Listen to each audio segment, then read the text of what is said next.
نحمده ونصلي على رسوله الكريم أما بعد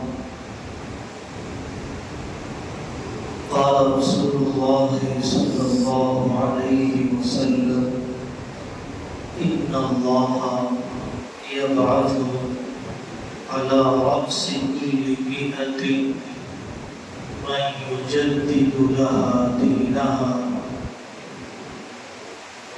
أو كما قال رسول الله صلی اللہ علیہ وسلم۔ میرے قابل احترام بزرگوں، اسلام کی تاریخ میں بے شمار علماء، اولیاء، مجاہدین، فاتحین، مصنفین، ادباء، شعراء، خلفاء گزرے ہیں۔ ان میں 7ویں صدی ہجری کے بہت ہی عظیم شخص عز الدین بن عبد السلام رحمۃ اللہ علیہ آج کی مجلس میں اس شخصیت کا تعارف، اس شخصیت کے کارنامے، اس شخصیت کی بے باکی، اس شخص کی لکھی ہوئی کتابیں، اس شخص کا حکومتوں پر اثر انداز ہونا، یہ سب چیزیں سنائی جائیں گی۔ ان کی پیدائش 577 ہجری میں ہوئی ہے۔ عیسوی کے اعتبار سے 1181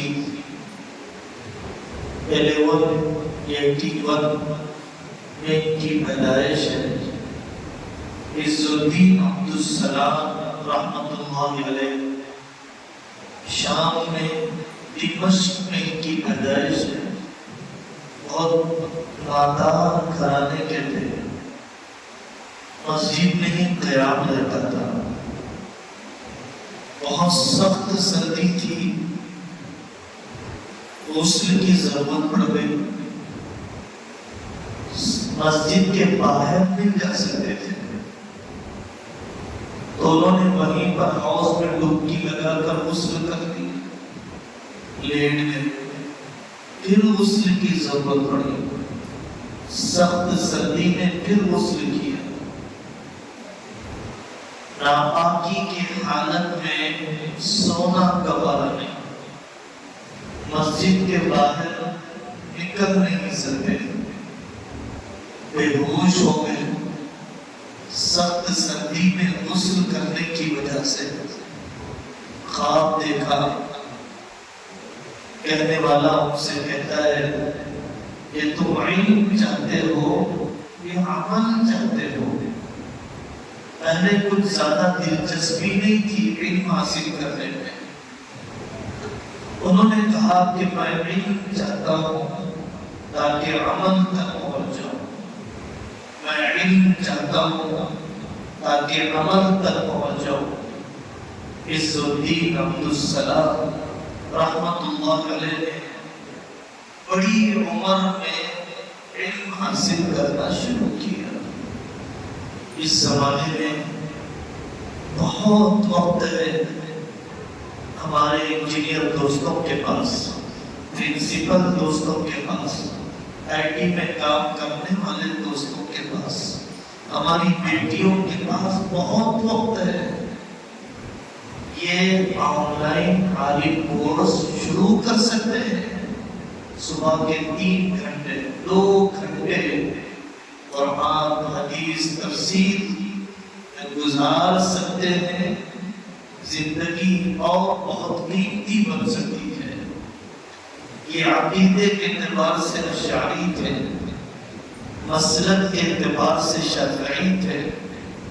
اللہ تبارک و تعالیٰ نے وہ مقام دیا کہ جامع اموی دمشق میں ان کا جمعہ کا خطاب ہوتا تھا، اور زاویہ امام غزالی میں ان کا درس چلتا تھا۔ اللہ تبارک و تعالیٰ نے بادشاہوں سے زیادہ قبولیت عطا فرمائی تھی، بدعتوں کا خاتمہ کیا۔ جمعہ اور فرض نمازوں کے بعد لوگ ان اللہ و ملائکتہ یصلون علی النبی والی آیت بہت اہتمام سے پڑھتے ہیں۔ جب سنت کی جگہ بدعت لے لیتی ہے، سنت ختم ہو جاتی ہے۔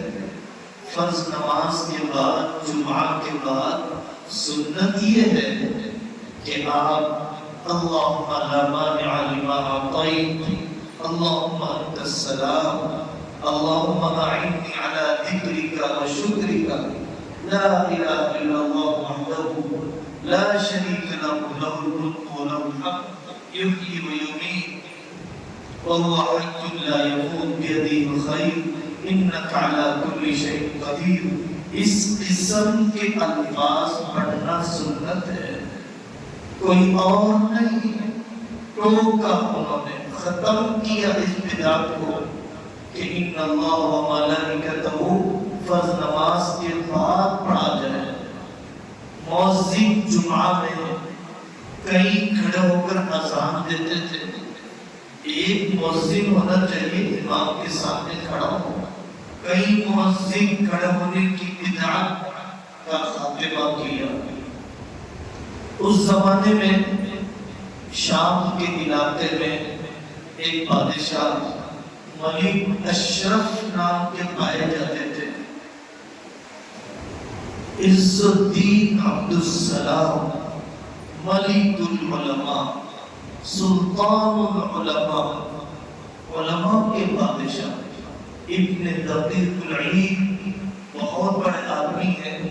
انہوں نے اپنے استاد کو یہ لقب دیا سلطان العلماء، علماء کے بادشاہ۔ ملک اشرف کو سمجھاتے رہے کہ پوری دنیا میں جو تاتاریوں کی جنگ چل رہی ہے ہمیں مقابلہ کرنا چاہیے۔ انگریز یہاں پر ہتھیار خرید کر مسلمانوں کے خلاف استعمال کریں گے، روکا جانا چاہیے۔ ملک اشرف نظر انداز کرتا رہا، موت کا وقت قریب آیا، احساس ہوا۔ ملک اشرف نے ان کے حال پر توبہ کی۔ شیخ عز الدین عبد السلام رحمۃ اللہ علیہ نے فرمایا ابھی بھی موقع ہے، اپنے جانشین الصالح اسماعیل کو آپ سمجھائیے کہ اسلام مخالف تاتاریوں کی جنگ جو چل رہی ہے اس میں حصہ لیں، یہ وقت کا تقاضا ہے۔ الصالح اسماعیل کو ملک اشرف نے نصیحت کی، انتقال ہو گیا۔ الصالح اسماعیل نامی شخص نے جیسی دلچسپی لینا چاہیے ویسی دلچسپی نہیں لی، بلکہ انگریزوں کا، فرنگی طاقتوں کا ساتھ دیا۔ ابن عبد السلام رحمۃ اللہ علیہ کو گرفتار کر لیا، اپنے خیمے پہ بازو رکھوا دیا۔ یہ کہنے لگا ہمارے ہاتھ کو بوسہ دے دیجئے، معافی تلافی کر لیجئے۔ ابن عبد السلام نے فرمایا نہیں، میں اس کو کیا بوسہ دوں گا، اگر وہ بھی میری دست بوسی کرے تو مجھے گوارا نہیں ہے۔ ابن عبد السلام رحمت اللہ علیہ کے خیمے کی تلاوت اور قید خانے کے معمولات کو دیکھ کر فرنگیوں نے کہا اگر ایسا عظیم شخص ہماری قوم میں ہوتا ہم اس کے پیر دھو کے پی لیا کرتے۔ الصالح اسماعیل نے جب زیادہ موقع نہیں دیا تو ابن عبد السلام رحمۃ اللہ علیہ نے مصر کا سفر کیا۔ مصر والوں نے قدر کی، بلایا۔ وہاں پر نجم الدین ایوب نامی بادشاہ ہوا کرتا تھا۔ حضرت عز بن عبدالسلام رحمۃ اللہ علیہ کو بلا کر اس نے وہاں پر جامع عمر بن عاص قاہرہ مصر کی بہت بڑی مسجد، وہاں کا انہیں خطیب بنایا گیا۔ نجم الدین ایوب الصالح نے استقبال کیا۔ اس زمانے میں پتہ چلا کہ بادشاہ وقت نے شراب کی دکانیں کھلی کر دی ہے، مسجد کے اوپر طبلہ بجانے، غنا اور سماع کی مجلسوں کا اڈا بنایا ہے۔ ہر آدمی کی حیثیت عرفی الگ ہوتی ہے، موقع دیکھ کر ٹوکنا چاہیے۔ اس بن عبدالسلام کا مقام ایسا تھا، ان کی بات اتنی وزن تھی، ان کی شخصیت اتنی پر اثر تھی، انہوں نے بادشاہ سے کہا یہ ختم ہو جائے، مسلمان ملک میں مسلمان بادشاہ کی نگرانی میں یہ حرکت نہیں ہو سکتی ہے۔ بادشاہ نے اس بن عبدالسلام کے دبدبے کی وجہ سے ان کی اصلاح کو قبول کیا۔ بڑا مقام تھا، مملوکی دور میں غلاموں کو بادشاہ بنایا گیا تھا۔ نجم الدین ایوب کے زمانے میں تو حضرت عز بن عبدالسلام رحمۃ اللہ علیہ نے تاریخ کا جرأت مندانہ فیصلہ کیا کہ جب تک ان غلاموں کو آزاد نہ کیا جائے، ان کو بیچا نہ جائے، اس وقت تک یہ بادشاہ بننے کے قابل نہیں۔ بادشاہوں کی گردن پر تلوار، اتنی زیادہ بے عزتی۔ شیخ نے یہ اعلان کیا، حکومت حرام۔ حضرت نے فرمایا مانتے ہو تو ٹھیک ہے، ورنہ میں اپنا بستر ٹوٹا لے کر مصر سے بھی چلا۔ تو لوگوں نے روکا اور نجم الدین ایوب سے کہا اگر یہ چلے گئے ان کے ساتھ تیری سلطنت بھی چلی جائے گی۔ بے تاج مصر کے بادشاہ ہیں یہ لوگ۔ عز بن عبدالسلام رحمۃ اللہ علیہ نے ایک ایک بادشاہ کا بطور غلام کے بولی لگائی گئی اور بہت بڑی قیمت لگائی گئی، اور وہ آنے والی قیمت بیت المال میں جمع کی گئی۔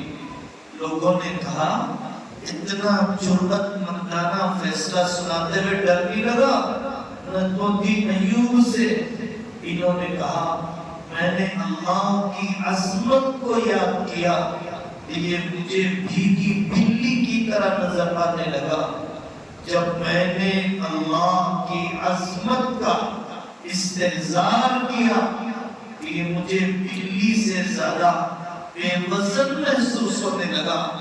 ان کے بیٹے نے کہا ابا جی آپ کی گردن کاٹ دی جائے گی۔ عز بن عبدالسلام نے فرمایا بیٹا تیرے باپ کا خون اتنا خوش قسمت نہیں ہے، تیرے باپ کی گردن اتنی خوش قسمت نہیں ہے کہ وہ اللہ کے راستے میں کاٹ دی جائے۔ بہرحال اللہ تبارک و تعالیٰ نے زبردست کام کیا۔ دو دور دیکھے انہوں نے، خلافت عباسیہ کا زوال اور پھر اس کے بعد ایوبی سلطنت، مملوکی سلطنت، باطنی فتنے کا فروغ انہوں نے دیکھا۔ اللہ تبارک و تعالیٰ نے تاتاریوں سے مقابلے کے لیے جب سیف الدین قطز کو تیار کیا، انہوں نے سیف الدین قطز سے لڑنے والوں کو کہا اس کرسی پر بیٹھنے کے قابل صرف سیف الدین قطز ہے۔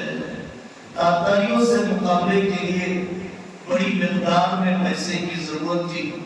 اعلان کیا گیا لوگوں سے ٹیکس کے طور پر پیسے لیے جائیں گے، حکومتوں کو ضرورت پڑتی ہے عوام کا پیسہ لیتے ہیں۔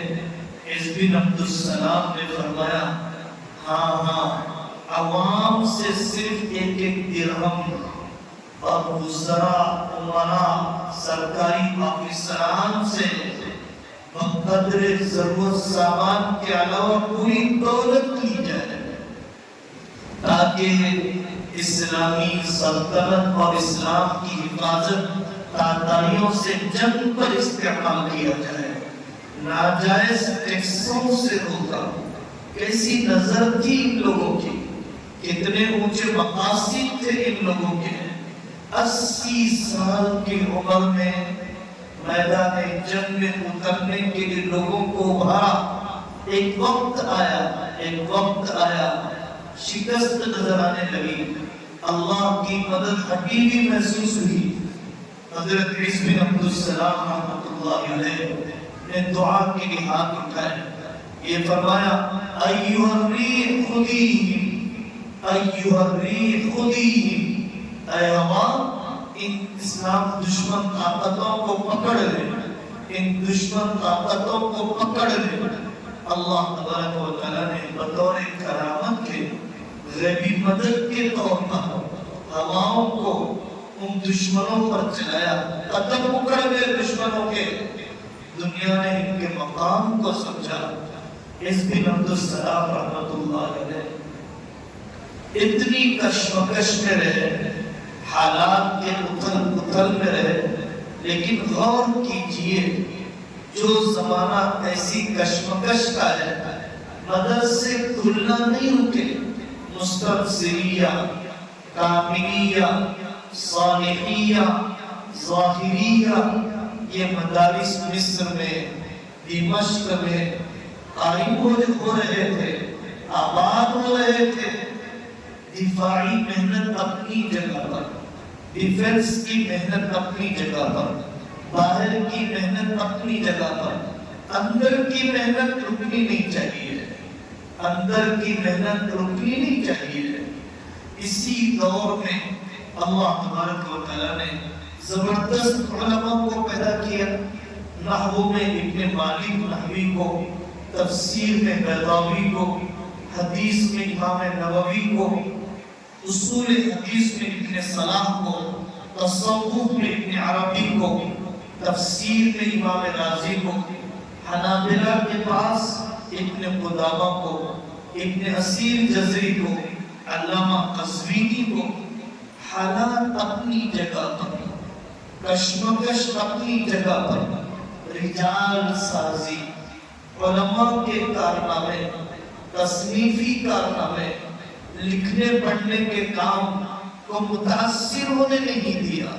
خود علامہ عیسی بن عبد السلام رحمۃ اللہ علیہ نے زبردست کتابیں لکھی ہے اسرار شریعت پر، زبردست کتابیں لکھی ہے۔ اللہ تبارک و تعالیٰ نے تجدید کا کام ان سے لیا، تجدید کا کام ان سے لیا۔ دوسری بات میرے بزرگوں اس وقت جو عرض کرنے کی ہے، یہ تو عیسی بن عبد السلام رحمۃ اللہ علیہ ایک فقیہ کا، اسرار شریعت کے واقف کا، ایک مجدد کا، ایک بیباک عالم کا میں نے مبارک تذکرہ کیا۔ ہمارے ملک میں فضا کو مقدر کرنے کے لیے فلم انڈسٹری کو استعمال کیا جاتا ہے۔